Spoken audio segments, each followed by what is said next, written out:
নগরীর রাস্তাঘাট সবই মোটামুটি ভালোই আছে ইনশাল্লাহ। যেসব অসমস্ত কাজগুলো আছে এইগুলো দ্রুত বৃষ্টি আসার আগে যত্ন সম্পূর্ণ করার দাবি জানাচ্ছি। এবং বিভিন্ন ফুটপাথগুলো যে এমন অবস্থা করে রাখছে যে ফুটপাথটা আটকে গেলেই মানুষ অ্যাক্সিডেন্ট হওয়ার প্রতিনিয়ত সম্মুখীন হচ্ছে। আমার দাবি মেয়র মহোদয়ের কাছে যতগুলো খুলনা নগরীতে ফুটপাথ আছে এই ফুটপাথগুলো হাঁটার উপযোগী করে দিক।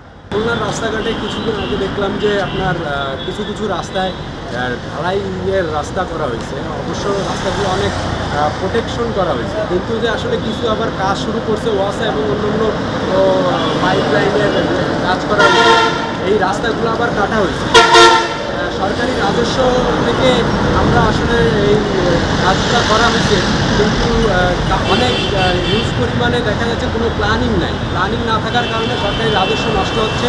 এই টাকাগুলো খরচ করে রোড করা হয়েছে, আবার রোডগুলো কাটা হয়েছে, কাটার পরে আবার এগুলো আবার নতুন করে আবার এই কাজগুলো করা হবে।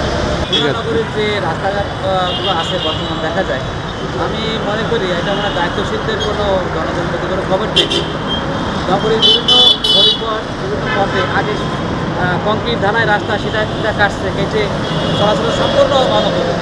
এর আগে দেখছি যে ওয়াসার থেকে কি পাইপ লাইন বসেছে সেখানে কাটছে, আবার এখন কাটছে। এত সুন্দর সুন্দর রাস্তাগুলো কেটে কোনো অসুস্থ মানুষ আমার মনে হয় এইসব রাস্তা দিয়ে চলাচল বর্তমান কোনো নেই, সুযোগ নেই। বর্তমানে গত বছরের তুলনায় কিছুটা ভালো, তবে যে পরিস্থিতি চলতেছে এটা যদি অব্যাহত থাকে তাহলে বর্ষাকালে নগরী আবার ডুবে যাবে।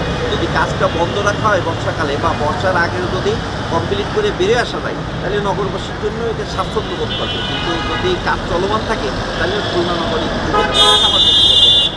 নগরীর রাস্তাঘাটের তো বর্তমানে বেহাল দশাই মনে হচ্ছে, কারণ নগরের রাস্তাঘাটগুলো নতুন করে করার পরে এখন ওয়াসা যে নতুন করে যে ঘোরাঘুরি শুরু করছে ৩-৪ বছর ভোগান্তির পর রাস্তাগুলো সবেমাত্র রেডি হয়েছে। রেডি হওয়ার পর এখন আবার ওয়াসা যেভাবে রাস্তাগুলি কাইটে যে তছনছ বানাচ্ছে এবং কিছু কিছু রোডে ঢোকাই যায় না, জ্যাম হয়ে যায়।